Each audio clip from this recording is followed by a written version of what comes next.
Welcome, fellow nerds. My name is Christian, and today I'm going to do a quick review for Star Wars Rebellion. I really enjoyed this game. There's no ifs, ands, or buts around it. I'm really enjoying this game a lot.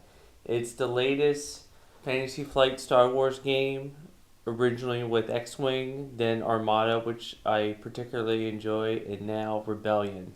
This, unlike Armada, feels the base game is worth $100.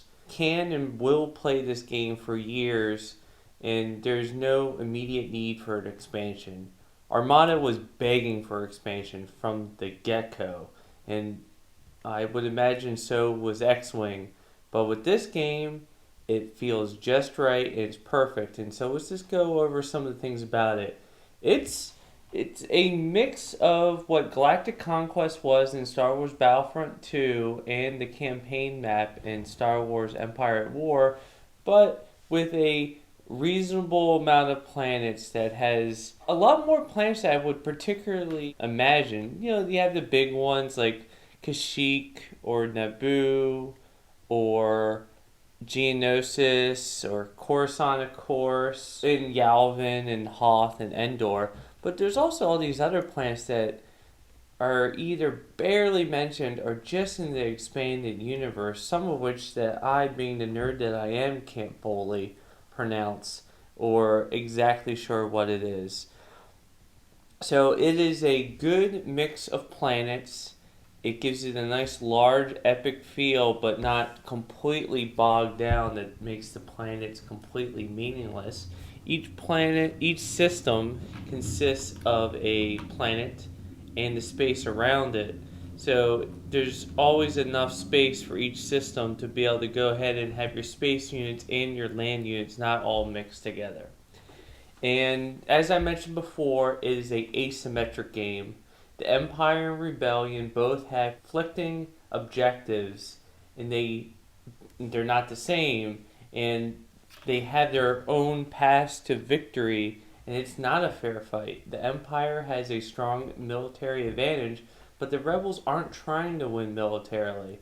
They're trying to win over the population and get them to rebel with them.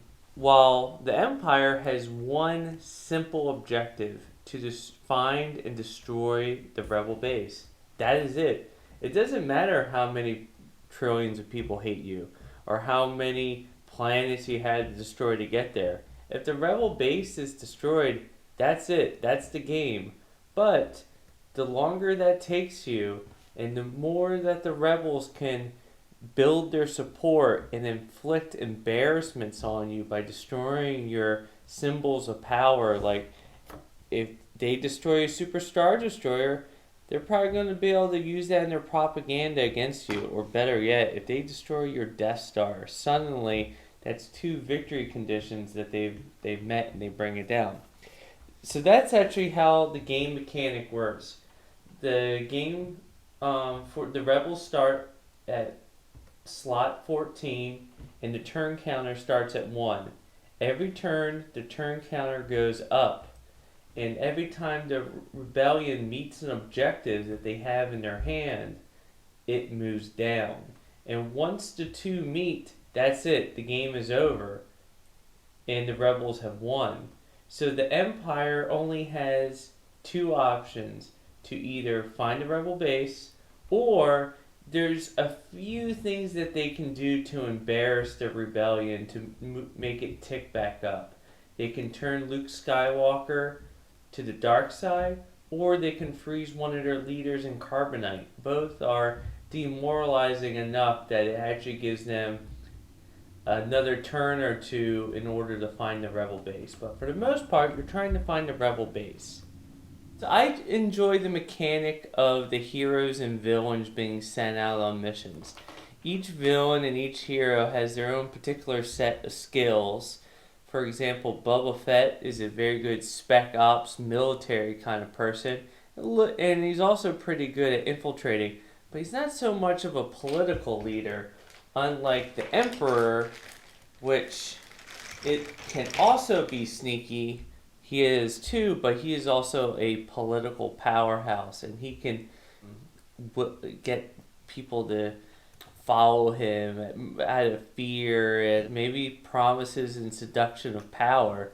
But they each have their own advantages and choose their missions wisely in order to maximize what they're good at, as well as their military command. For example, the Emperor in a space combat, he'll allow you to draw 3 cards, and on ground combat, 2 cards. While General Veers does the full 3 on ground combat, but only 1 in space combat. So depending on what the combat is going to be like, you may want to choose who your mission is going to be. Veers is particularly good when you're doing that ground assault on the rebel base, while the Emperor is good at luring in a enemy fleet in for its destruction by having those 3 military cards that they draw in. Over and over again, this game is cinematic.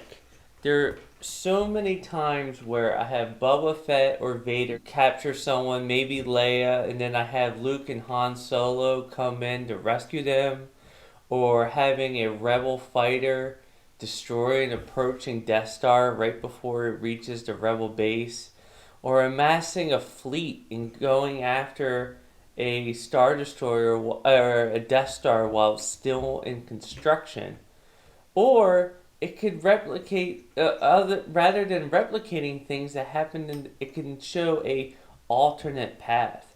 What if Luke was seduced to the dark side and became a pawn of the Emperor? It's just an amazing feel over and over and over again of getting to see these things that you've spent countless hours watching, and then suddenly you get to manipulate the way that you would have run the war, or shown how the Emperor could have done the Empire could have done things better if you were in charge. And it's just a great feeling game. It's a lot of fun. Even the rebel player is going to get beat up on a little bit. He's going to lose some battles, but there's still a chance you're going to have a win. And even though things look pretty bad, the rebel player can sneak up on a even dominating Empire player and still have a shot at winning. So it's a lot of fun. Overall, I highly recommend this game to any Star Wars fan, particularly those that enjoy board games. You won't be disappointed, and see the Amazon link in the description and you can go ahead and get it for yourself. I guarantee you're going to like it.